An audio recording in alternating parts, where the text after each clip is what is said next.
কলগাছিয়া বামুনতাৰীত কংগ্ৰেছৰ নিৰ্বাচনী জনসভাত গৌৰৱ গগৈৰ ভাষণ।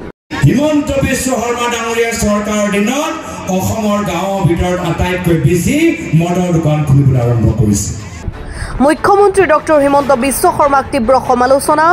হিমন্ত বিশ্ব শৰ্মা ডাঙৰীয়া চৰকাৰৰ দিনত অসমৰ গাঁৱৰ ভিতৰত আটাইতকৈ বেছি মদৰ দোকান খুলিবলৈ আৰম্ভ কৰিছে। আমাৰ ল'ৰা ছোৱালীবোৰ ক'ত যাব? যদি স্কুলবোৰ বন্ধ থাকে, যিবোৰ স্কুল খোলা থাকে তাত যদি শিক্ষক নাহে, তাত যদি সময়মতে আমি কিতাপ নাপাওঁ, তেতিয়া ল'ৰা ছোৱালীবোৰ আজি ভৱিষ্যত ধ্বংস কৰিবলৈ গৈ আছে যদি তেওঁলোকে মদৰ দোকানৰ ওচৰলৈ যায়।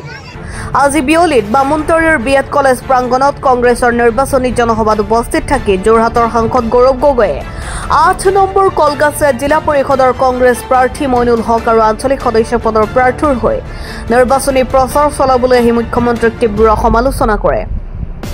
ভাষণত তেওঁ কয়, অসমৰ মুখ্যমন্ত্ৰীয়ে মোৰ সন্তানক লৈ ব্যস্ত আৰু মই ব্যস্ত হৈছো অসমৰ জনসাধাৰণৰ সন্তানক লৈ। তো তেওঁ মোৰ ল'ৰা ছোৱালীক লৈ ব্যস্ত হৈ থাকক, মই অসমৰ ৰাইজৰ ল'ৰা ছোৱালী তেওঁলোকৰ উজ্জ্বল ভৱিষ্যতলৈ মই ব্যস্ত। ৰাইজৰ সন্তানক কিদৰে উচ্চ শিক্ষিত ডাঙৰ মানুহ বনাব পাৰি সেইলৈ মই ব্যস্ত। তেওঁ আৰু কয়, বিজেপি চৰকাৰৰ দিনত অসমৰ গাঁৱে ভূঞে মদৰ দোকান হৈছে। বৰ্তমান বিজেপি চৰকাৰে মাত্ৰ 5জন মানুহৰ কাৰণে কাম কৰি আছে। 1 number Himanta Biswa Sarma, 2 number Piyush Hazarika, 3 number Jayanta Mallabaruah, 4ৰ্থ Ashok Singhal আৰু 5ম মানৱ ডেকা। বৰ্তমান এই 5জনৰ মাজত প্ৰতিযোগিতা চলিছে, কোনে অসমৰ ভিতৰত বেছি মাটি দখল কৰিব পাৰে, কোনে বেছি ডাঙৰ ঘৰ বনাব পাৰে। লগতে তেওঁ অখিল গগৈয়ে কোনদিনা কাক সমালোচনা কৰে তেওঁ নিজেই নাজানে বুলি কটাক্ষ কৰে। আনহাতে তেখেতে নিৰ্বাচন আয়োগক সমালোচনা কৰি কৈছে, প্ৰথম পৰ্যায়ৰ নিৰ্বাচন অনুষ্ঠিত হৈ গ'ল, কিন্তু ভোটাৰ তালিকা এতিয়ালৈকে শুদ্ধ নহ'ল। এইদৰে সমালোচনা কৰি সোনকালে ভোটাৰ তালিকা শুদ্ধ কৰিবলৈ নিৰ্বাচন আয়োগক আহ্বান জনায়। হিমন্ত বিশ্ব শৰ্মা ডাঙৰীয়া চৰকাৰৰ দিনত অসমৰ গাঁৱৰ ভিতৰত আটাইতকৈ বেছি মদৰ দোকান খুলিবলৈ আৰম্ভ কৰিছে। আমাৰ ল'ৰা ছোৱালীবোৰ ক'ত যাব?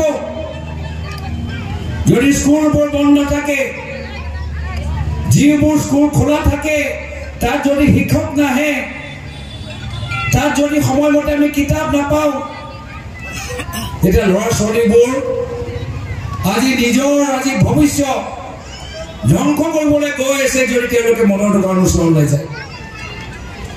কিন্তু এইবোৰ কথা লৈ বৰ্তমান চৰকাৰ চিন্তিত নহয়। বৰ্তমান চৰকাৰ আজি মাত্ৰ 5জন মানুহৰ কাৰণে কাম কৰিছে। প্ৰথম হ'ল হিমন্ত বিশ্ব শৰ্মা ডাঙৰীয়া, দ্বিতীয় হ'ল মন্ত্ৰী পীযুষ হাজৰিকা ডাঙৰীয়া, তৃতীয় হ'ল মন্ত্ৰী জয়ন্ত মল্লবৰুৱা ডাঙৰীয়া, 4ৰ্থ হ'ল মন্ত্ৰী অশোক সিংঘাল ডাঙৰীয়া, 5ম হ'ল বিধায়ক মানৱ ডেকা ডাঙৰীয়া।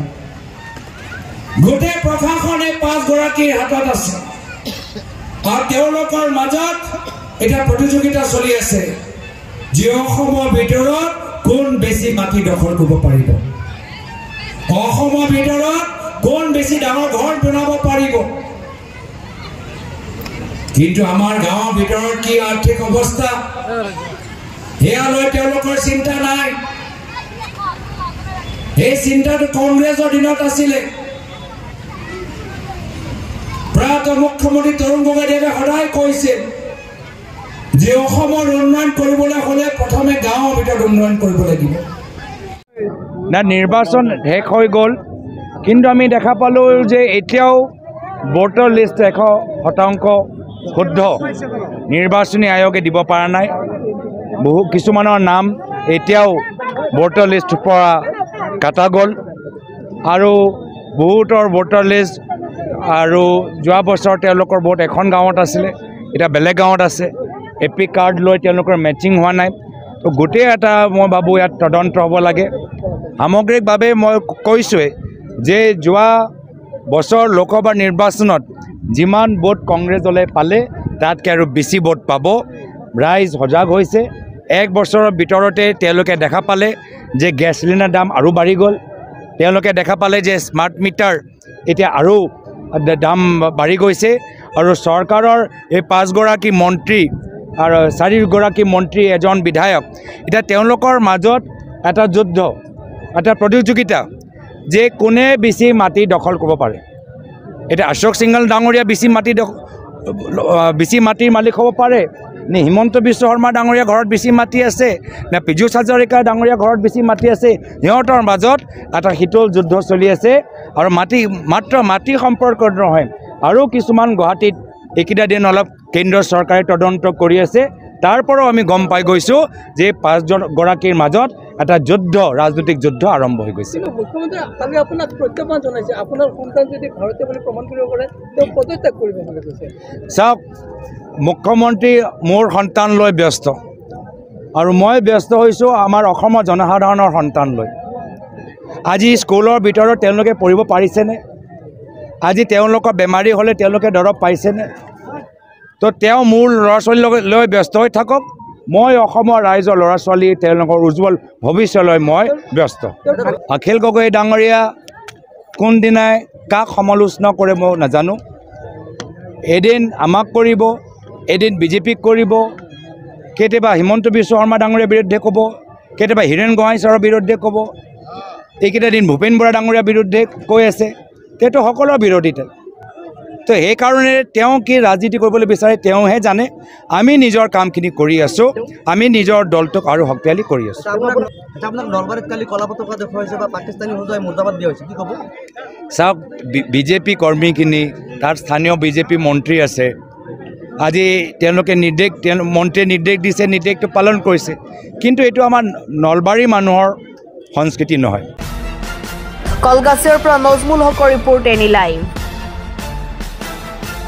শুভ সংবাদ বৰপেটা চহৰৰ মেটুৱাকুচিত স্থাপন হৈছে এলেক্স ডায়াগনষ্টিক এণ্ড হাস্পাতাল কম খৰচত উন্নত চিকিৎসাৰ বাবে আজি যোগাযোগ কৰক অত্যাধুনিক পদ্ধতিৰে অভিজ্ঞ চিকিৎসকৰ দ্বাৰা প্ৰদান কৰা হয় উন্নত চিকিৎসা কম সময়ত আধুনিক পদ্ধতিৰে কৰা হয় বিভিন্ন ৰোগৰ পৰীক্ষা ইয়াত ইচিজি আল্ট্ৰাছনোগ্ৰাফি সকলো ধৰণৰ ব্লাড টেষ্টৰ উপৰিও জটিল সকলো ধৰণৰ পৰীক্ষা কৰা হয় আজি যোগাযোগ কৰক যোগাযোগৰ নম্বৰ 6003136135 নাইবা 8099273960 নম্বৰত